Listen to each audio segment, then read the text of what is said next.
이곳은 지금 한국 때문에 난리도 아닙니다. 여기 한국으로 인해 발칵 뒤집어진 나라가 있다고 하는데요. 과연 무슨 일이 벌어지고 있는 걸까요? 안녕하세요. 제 이름은 아리라고 합니다.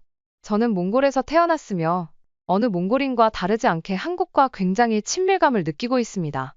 제가 처음으로 한국이라는 나라에 진지하게 관심을 갖게 된 건 단순히 K-드라마나 K-팝의 영향만은 아니었습니다. 사실 몽골에서 자라면서 제 또래 친구들이 한국에 대해 갖고 있는 열망을 수없이 마주하며 자랐고 그 분위기 속에서 자연스럽게 저도 그 흐름에 몸을 실었던 것 같습니다. 몽골에서는 한국이라는 나라가 단순한 외국 그 이상의 의미를 갖고 있습니다. 누군가에게는 안정적인 일자리를 의미하고 또 누군가에게는 더 나은 교육과 삶을 위한 열쇠처럼 여겨지기도 합니다. 그런 분위기 속에서 한국이라는 단어는 언제나 희망이라는 감정과 함께 기억되곤 합니다. 제가 고등학교에 다니던 시절만 해도 학교 복도에서는 점심시간마다 한국 노래가 울려 퍼졌고 쉬는 시간마다 친구들끼리 서로 가장 좋아하는 아이돌 이름을 말하며 설레는 표정으로 이야기 나누는 모습을 흔히 볼 수 있었어요. 친구들 대부분이 스마트폰 배경화면을 한국 배우나 가수 사진으로 바꿔놓았고 심지어 어떤 친구는 매달 용돈을 모아 한국에서 직구한 음반을 사기까지 했습니다. 그만큼 한국은 저희 또래 청소년들에게 단순한 문화의 대상이 아니라 감정적으로 연결되어 있는 꿈의 세계 같았어요. 그러나 이런 한국에 대한 열기는 단지 문화적인 차원에만 국한되지 않았습니다. 보다 실질적인 차원에서도 한국은 몽골 사회 전반에 깊숙이 영향을 미치고 있었는데요. 대표적인 예로 몽골의 대입 수능 시험에서 제2외국어 과목으로 한국어를 선택하는 학생의 비율이 전체 응시자 중 1위를 차지하고 있다는 사실이 있습니다. 처음 그 통계를 접했을 때 저는 놀라지 않았어요. 왜냐하면 저희 반에서도 절반 이상이 한국어를 선택했고 다른 반 친구들 중에도 한국어를 공부하기 위해 주말마다 학원을 다니는 친구들이 많았기 때문입니다. 뿐만 아니라 최근 몇 년 사이 울란바토르 시내 곳곳에는 한국어 교습소가 폭발적으로 늘어났고 초중 고등학교 방과 후 수업 중에서 가장 경쟁률이 높은 프로그램이 바로 한국어 클래스입니다. 부모님들 사이에서도 우리 아이는 한국어는 꼭 배워야 해 라는 인식이 자리 잡고 있고 심지어 어떤 부모님은 자녀가 한국어 학원에서 받은 성적표를 마치 학교 성적표처럼 소중하게 보관하실 정도입니다. 이뿐만이 아닙니다. 울란바토르 중심가에서는 매주 한국 제품 체험 행사가 열리는데 이 행사는 마치 축제처럼 많은 사람들이 몰려드는 인기 있는 주말 행사가 되어버렸어요.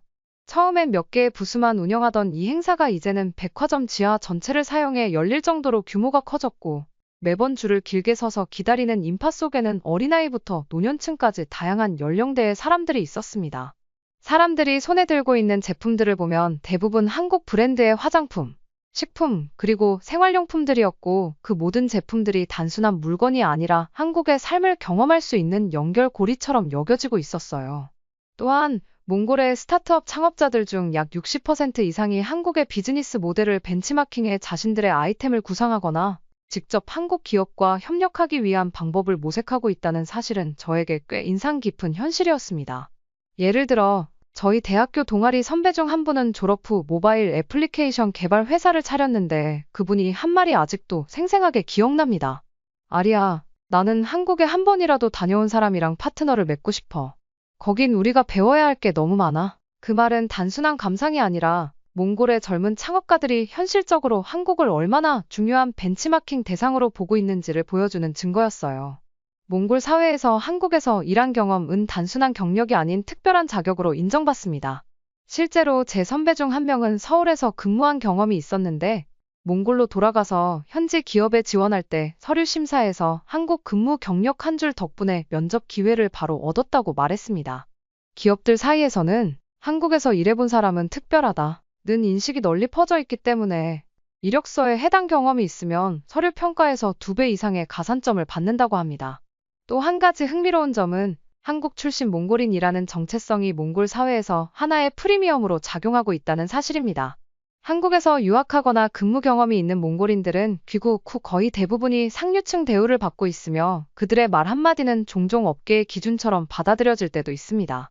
저희 사촌 오빠는 예전에 서울에서 자동차 부품 회사에서 근무한 경험이 있었는데 몽골로 돌아온 후 바로 자동차 관련 무역업체에서 부장으로 채용되었고 지금은 자택 앞에 수입차를 2대나 세워두고 사는 성공한 인생으로 불리고 있어요.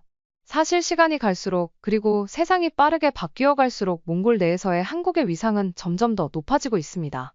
단지 유행을 선도하는 나라를 넘어서 이제는 실제로 많은 몽골인들이 한국처럼만 하면 성공할 수 있다는 생각을 갖고 있을 정도로요. 이는 주변 사람들과의 대화를 통해서도 사회 전반의 흐름 속에서도 분명하게 체감할 수 있는 부분이었어요.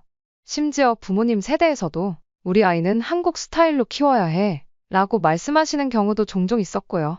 예전에는 영어를 배워야 잘 살 수 있다고 생각했던 시절이 있었지만 이제는 한국어가 곧 경쟁력이자 신분 상승의 도구로 여겨지고 있었습니다. 당연히 저 역시 그런 분위기에서 자라났고 한국에 대한 동경과 목표의식은 자연스럽게 제 안에 자리 잡게 되었어요. 처음에는 단지 K-드라마의 대사들을 따라해보는 재미로 시작했지만 시간이 지날수록 제 안의 목표는 점점 더 분명하고 구체적인 방향을 갖게 되었습니다. 단순히 흥미로운 문화를 좋아하는 차원이 아니라 실제로 제 인생을 바꾸기 위해 필요한 언어이자 도전해야 할 목표가 되어 있었던 것입니다. 그래서 저는 한국어를 제대로 공부하기로 마음먹었고 수많은 친구들과의 경쟁 속에서 살아남기 위해 누구보다 더 노력해야겠다고 다짐했습니다. 수업이 끝난 후에도 도서관에 남아 한국 문법책을 정리했고 매주 주말에는 한국어 능력 시험 대비 스터디 모임에 빠짐없이 참여했습니다. 몽골에서도 토픽 시험장은 늘 만석이었고 접수 날짜에 맞춰 신청하지 않으면 자리가 없어 응시조차 못하는 일이 다반사였기에 그 치열함은 상상 이상이었어요. 저는 그 틈바구니에서 한국어 능력시험 최고 등급을 받았고 동시에 몽골 국립대학교 한국어과에서 수석 졸업이라는 성과도 거둘 수 있었습니다. 제가 수석으로 졸업한다는 소식이 알려졌을 때 교수님들은 물론 학과 친구들도 정말 진심으로 축하해 주었고 어떤 친구는 아리는 이제 곧 한국 가겠네. 우리 중에 제일 먼저 성공할 사람 같아. 라고 말하기도 했습니다. 그 말은 단순한 덕담이 아니라 진심이었어요. 왜냐하면 몽골에서는 한국으로 간다는 것 자체가 이미 성공을 뜻하는 상징적인 일이었기 때문입니다. 그것은 단지 국경을 넘어가는 이동이 아니라 더 나은 삶, 더 넓은 세상으로의 출발이자 사회적으로 한 단계 올라선다는 의미로 받아들여졌습니다. 그렇게 제가 실제로 한국의 작은 무역회사에서 일을 할 수 있게 되어 한국행 비자를 받게 되었을 때 주변 반응은 정말 상상 이상이었어요. 친구들은 일제히 연락을 해왔고 메시지 알림은 끊임없이 울렸습니다. 어떤 친구는 아리야, 너 진짜 멋있다. 어떻게 그렇게 준비했어? 나도 따라가고 싶다. 고 말했고 또 다른 친구는 한국 가면 사진 꼭 많이 찍어줘. 라며 부러움 섞인 웃음을 지었습니다. 더 놀라웠던 건 평소 그다지 연락이 없던 중학교 동창들까지 혹시 너 한국 가는 거 맞지? 내가 한국 제품 몇 개만 부탁해도 될까? 라며 메시지를 보내왔다는 사실이었습니다. 그렇게 한국에 도착했을 당시 저는 마치 숨을 참은 채로 깊은 물속을 헤엄치다가 수면 위로 막 얼굴을 내민 사람처럼 말로 표현하기 힘든 해방감과 동시에 낯선 긴장감에 사로잡혀 있었어요. 비행기에서 내리자마자 제일 먼저 느낀 건 공기의 밀도부터가 다르다는 점이었습니다. 공항 내부의 냄새, 안내방송의 리듬, 바닥에 맺힌 사람들의 걸음소리까지도 제겐 이질적이었고 그 모든 게 한순간에 현실처럼 와닿았습니다. 매일 아침, 저는 어김없이 검은색 노트북 가방을 들고 집을 나섰고 고개를 바짝 들어 지하철역을 향해 걸었습니다. 서울의 대중교통 시스템은 마치 잘 설계된 기계처럼 치밀하게 움직였고 한치의 오차도 없이 돌아가는 질서 속에서 사람들은 조용히 그리고 빠르게 각자의 목적지를 향해 나아갔어요. 몽골에서는 버스를 탈 때면 정류장 시간표가 거의 의미가 없을 만큼 자주 지연되었고 승차선이라는 개념도 없어 사람들이 서로 먼저 타기 위해 몸을 밀곤 했습니다. 그러나 서울에서는 탑승 전에 사람들이 줄을 맞춰 서 있는 모습 자체가 제겐 작지 않은 충격이었고 심지어 어르신이 타려고 하면 자연스럽게 자리를 양보하는 그 모습은 감탄스러울 정도였습니다. 지하철 내부에서는 안내방송이 3가지 언어로 반복되었고 역마다 설치된 스크린 도어는 안전을 위한 세심한 배려처럼 느껴졌어요. 무엇보다 인상적이었던 건 와이파이가 아무런 제약 없이 열려있다는 점이었습니다. 몽골에서는 공공 와이파이를 기대하는 것이 아직은 현실적이지 않기에 그 모든 기술적 편의들은 저에겐 마치 미래의 세계를 체험하는 것처럼 느껴졌습니다. 회사를 향해 가는 지하철 안, 저는 창문에 비친 제 얼굴을 보며 하루의 각오를 다지곤 했습니다. 작은 무역회사라는 말에서 상상했던 것과는 달리 사무실은 아주 깔끔하고 정돈된 분위기였고 일하는 사람들 모두가 각자의 역할에 충실하며 바쁘게 움직이고 있었어요. 제가 처음 출근했을 때 인사를 나누며 제게 다가온 직원 한 분이 무심하게 책상 옆 콘센트에 제 노트북 충전기를 꽂아주시면서 편하게 쓰세요 라고 말해주셨는데 그 짧은 말 한마디가 낯선 공간 속절을 얼마나 편안하게 해주었는지 모릅니다. 점심시간에는 가까운 식당으로 함께 이동해 식사를 했는데 저는 매일매일 새로운 음식들을 마주할 때마다 놀라움을 감추기 어려웠습니다. 김치의 매콤한 맛부터 두부조림의 간결한 감칠맛까지 그 어떤 한 끼도 단순하지 않았고 음식 하나하나가 마치 문화와 역사를 담고 있는 작품처럼 느껴졌어요.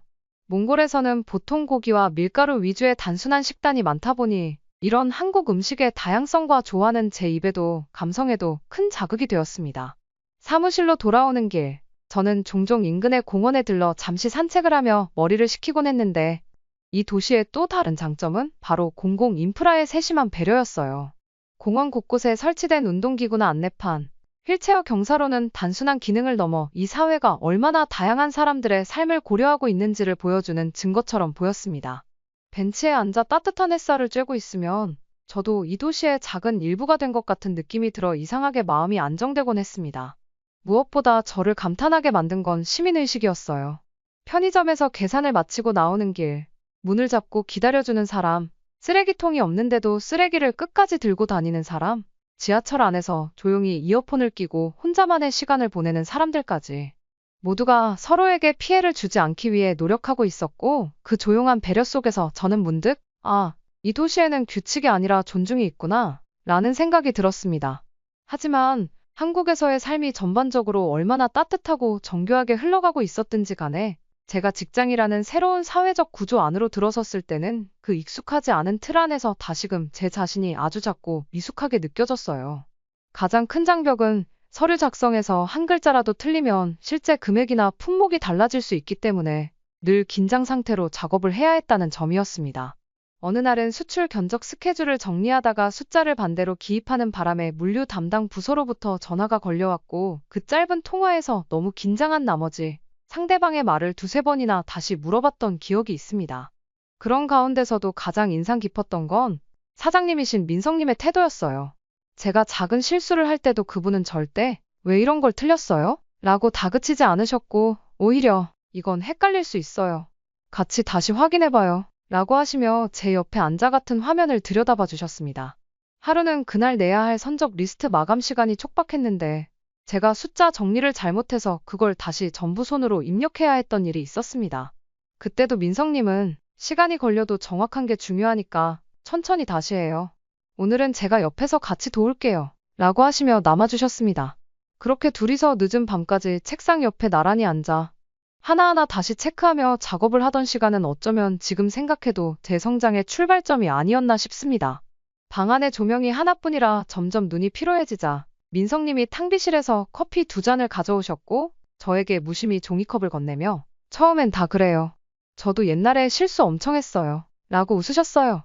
저는 그 웃음이 단순한 위로를 넘어 이 일터에서 제가 겪게 될 어려움들이 결코 저만의 문제가 아니라는 점을 인정받은 느낌이 들어서 혼자만의 부담감을 덜 수 있었습니다. 입사하고 첫 월급을 받았던 날, 저는 퇴근 후 조용히 고시원 방으로 돌아와서 봉투를 열어보았습니다. 한국에서 받는 첫 월급이기에 긴장 반, 설렘 반으로 손끝이 떨릴 정도였는데 예상했던 금액보다 훨씬 더 많은 숫자가 적혀 있는 걸 보고 한참 동안 눈을 떼지 못했습니다. 처음에는 시스템 오류가 아닌가 싶어 몇 번이고 확인했지만 그건 분명하게 의도된 금액이었어요. 저는 곧바로 민석 사장님께 메시지를 보냈고 다음날 아침 출근하자마자 조심스럽게 여쭈었습니다. 사장님, 혹시 이번 급여가 잘못 들어온 건 아닐까요? 너무 많아서요. 그러자 민성님은 책상 위에 놓인 서류에서 고개를 들고는 익숙한 미소로 저를 바라보며 이렇게 말씀하셨습니다. 아니에요.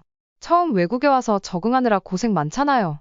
한국이라는 낯선 환경에서 하루하루 버텨줘서 고마운 마음이에요. 그리고 한국에 와줘서 정말 고마워요.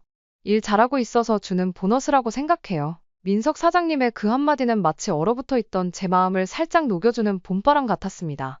저는 한국에서 누군가에게 와줘서 고맙다 는 말을 들을 수 있을 거라고는 전혀 생각하지 못했기에 그 말이 주는 무게는 더 컸습니다.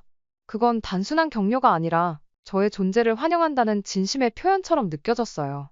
저는 그날 하루 종일 마음이 울컥했고 고시원으로 돌아가는 길에 지하철 창에 비친 제 얼굴을 보며 처음으로 한국이라는 이 도시에서의 내 모습이 조금은 당당하게 느껴졌습니다. 민석 사장님과 함께 일한 시간이 길어질수록 저는 그분이 단순히 직장 상사 이상의 존재로 다가오고 있다는 사실을 서서히 깨닫게 되었습니다. 처음에는 업무적인 지도와 격려를 받는 정도로만 여겼지만 어느 순간부터는 그의 행동 속에서 가족과도 같은 따뜻함이 느껴지기 시작했습니다. 그것은 무뚝뚝한 말투 뒤에 감춰진 세심한 배려였고 겉으로는 무심한 듯 보이지만 누군가의 사소한 변화도 놓치지 않는 섬세함이었어요. 출근길이 점점 추워지던 10월의 어느 날 아침, 저는 그날따라 몹시 허기진 상태로 회사에 도착했었습니다. 전날 밤 퇴근이 늦어져 저녁을 제대로 챙기지 못했고 아침에는 지하철 시간에 쫓겨 커피 한 잔도 마시지 못한 채 도착한 탓이었죠. 그런데 출근하자마자 제 책상 위에 놓여있던 것은 낯선 포장지에 담긴 따끈한 김밥과 유자차 한 병이었어요. 저는 주변을 둘러보며 누가 놓고 간 건지 물어보았고 바로 옆자리 동료가 사장님이 아리씨 어제 많이 피곤해 보였다고 오늘 아침에 좀 챙겨주라 하셨어요. 라고 말해주었습니다. 그날 이후로도 종종 그런 일이 반복되었습니다. 계절이 바뀔 무렵에는 소화에 좋은 국 종류를, 비 오는 날엔 손수 포장해온 따뜻한 죽이나 찐빵을 제 책상에 조용히 올려두곤 하셨습니다. 이런 세심한 챙김은 단지 음식에 그치지 않았어요. 제가 입사한 지 반년쯤 되었을 무렵, 어느 날 사장님은 퇴근 무렵 저를 조용히 부르셨습니다. 회의실로 들어가 보니 책상 위에는 작은 박스가 하나 놓여 있었고 그 안에는 전기담요, 보조 배터리, 손세정제, 따뜻한 니트 장갑까지 생활에 꼭 필요한 물건들이 정성스레 담겨 있었습니다. 고시원이라 많이 추울 것 같아서요. 나중에라도 필요하면 더 말해요. 라는 말과 함께 건넨 그 선물은 단지 물건이 아닌 정성과 배려 자체였어요. 하루는 제가 회사 근처 작은 문구점에서 저렴한 노트와 펜을 고르고 있는 모습을 우연히 보신 민성님이 다음날 아주 고급스러운 다이어리와 만년필을 건네주신 적이 있습니다. 그분은 좋은 생각은 좋은 도구에서 나와요. 라며 별것 아니라는 듯 말씀하셨지만 그 작은 물건들 속에 담긴 신뢰와 격려는 제게 꽤 오래가는 동기부여가 되어 주었습니다. 저는 그 다이어리에 매일 업무 일지를 쓰기 시작했고 그 노트 한 권이 저를 조금 더 책임감 있는 사람으로 변화시키기도 했어요. 이렇듯 시간이 흐를수록 민석 사장님의 존재는 저희 일상에 자연스럽게 스며들었고 저는 어느 순간부터 그분의 배려를 받는 것이 낯설지 않게 되었습니다. 그러나 그 익숙함이 감사함을 무디게 하지는 않았어요. 오히려 매번 그 마음을 새롭게 되새기며 제가 이 회사에 속해 있다는 자긍심을 느꼈고 나아가 한국인이라는 존재에 대한 인식도 눈에 띄게 달라졌습니다. 사실 한국인을 겪어보지 않았던 저는 한국인들은 너무 뛰어나기 때문에 우리 몽골인들을 무시하지 않을까 라는 생각이 있었어요.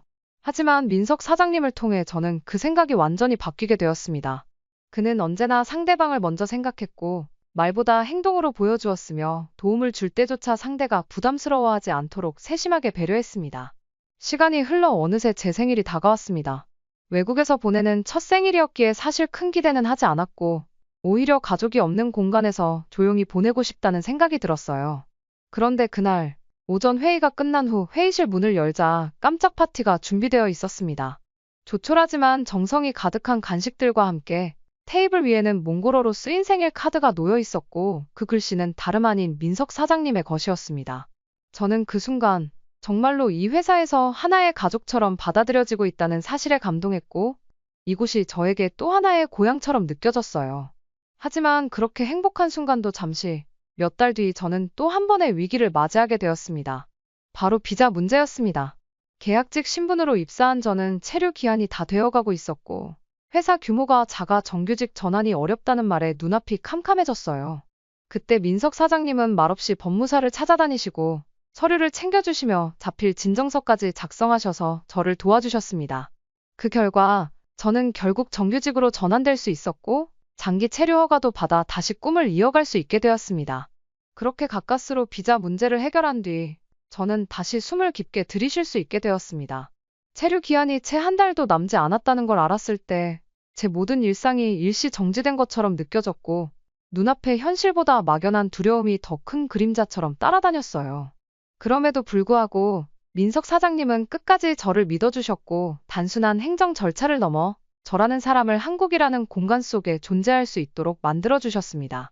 정규직 전환이 확정되고 장기 체류 허가까지 허가되던 날 저는 조용히 회사 옥상으로 올라가 하늘을 올려다봤습니다. 서울의 하늘은 그날따라 유난히 맑고 깊었고 저는 마치 그 하늘이 제게 괜찮다고 말해주는 것 같아 괜스레 눈물이 나올 뻔했습니다. 그리고 그 순간 문득 떠오른 건 민석 사장님이었어요. 저의 곁에 묵묵히 있어준, 그리고 제가 흔들릴 때마다 말없이 손 내밀어준 그 사람이었습니다. 그날 퇴근길, 저는 처음으로 민석님께 진심 어린 저녁 식사를 제안드렸습니다. 제가 이번엔 꼭 사장님께 밥을 사고 싶어요. 아니, 꼭 사고 싶습니다. 민석님은 잠시 놀란 듯 웃더니 고개를 끄덕이며 조용히, 그래요. 그럼 맛있는 거 먹어요. 라고 말해주셨습니다. 그렇게 시작된 둘만의 식사 자리. 평소와는 조금 다른 분위기 속에서 우리는 처음으로 일 이야기가 아닌 나와 당신에 대한 대화를 나누기 시작했어요. 서로의 가족 이야기, 어릴 적 꿈, 가장 외로웠던 순간들까지. 저는 민석님의 과거에 대해 그날 처음으로 자세히 들었습니다. 어린 나이에 부모님을 모두 떠나보내고 친척 집을 전전하며 자란 이야기, 혼자 공부하고 일하며 버텨야 했던 고독한 시간들, 그리고 지금 회사를 만들기까지 겪은 숱한 실패와 다시 일어섰던 과정까지. 그 이야기를 들으며 저는 왜 그토록 사람을 챙기는 분이었는지를 처음으로 깊이 이해하게 되었습니다. 그날 이후 우리 사이는 조금씩 달라지기 시작했습니다. 겉으로는 여전히 사장과 직원이었지만 저는 어느 순간부터 민석님을 볼 때마다 마음이 두근거리는 걸 느꼈고 그분 역시 예전보다 더 조심스럽게 그러나 따뜻한 눈빛으로 저를 바라보는 순간들이 많아졌어요. 출근길 엘리베이터 안에서 짧게 나눈 인사에도 퇴근길 문 앞에서 주고받은 잘 들어가요 라는 말 한마디에도 묘한 감정이 얹히기 시작했습니다. 결정적인 순간은 생각보다 조용하게 찾아왔습니다. 어느 금요일 저녁, 퇴근이 조금 늦어져 저희 둘만 사무실에 남아 있었어요. 일을 마치고 탕비실에서 함께 커피를 마시던 중 민석님이 조심스럽게 입을 열었습니다. 아리씨, 제가 요즘 자꾸 회사에서 당신을 기다리게 되는 걸 느껴요. 하루가 바빠도 당신이 있는 공간은 이상하게 편안하고 그게 하루 중 제일 좋은 시간이 되어버렸어요. 그 말에 저는 당황스럽기도 했지만 마음속에선 오히려 오랜 기다림이 끝난 듯한 따뜻함이 올라왔습니다. 저는 조용히 웃으며 대답했습니다. 사장님만 그런 거 아니에요. 저도 그래요. 처음엔 그저 의지하고 감사한 마음이었는데 이제는 더 특별한 감정이 생긴 것 같아요. 그날 이후 우리는 서로에게 조금 더 솔직해졌어요. 회사에선 여전히 조심스럽게, 그러나 회사 밖에서는 친구처럼, 그리고 점점 연인처럼 서로를 대했습니다. 퇴근 후 함께 마신 맥주 한 잔에도, 주말 한강을 걷던 짧은 시간 속에서도 우리는 조금씩 더 가까워졌고 서로의 하루가 가장 먼저 궁금한 사람이 되어갔습니다. 민석님은 저에게 말했습니다. 처음엔 그저 도와주고 싶었어요. 당신이 너무 낯선 곳에서 외로워 보여서. 그런데 지금은 당신이 내 삶의 일부가 되어버렸네요. 저도 그랬습니다. 민석님은 저에게 서울이라는 도시가 집으로 느껴지게 만든 유일한 사람이었어요. 그분이 없었다면 저는 여전히 이곳을 외국이라 느꼈을지도 모릅니다. 그러나 지금 저는 말할 수 있습니다. 이곳이, 이 삶이, 이 사랑이 바로 제가 꿈꿨던 미래라고. 그리고 지금 저는 매일 아침 서울의 하늘 아래 눈을 뜨며 이렇게 속삭입니다. 나 정말 잘 왔구나. 이 사연을 들으니 저도 도움이 필요한 사람에게 도움을 줄 수 있는 사람이 될 수 있도록 더욱 노력해야겠다는 생각이 들었습니다. 영상을 시청해주신 모든 분들에게 감동과 행운이 가득하시길 바라며 오늘도 시청해주셔서 정말 감사합니다. 구독을 눌러주시면 더 좋은 영상으로 보답해드리겠습니다.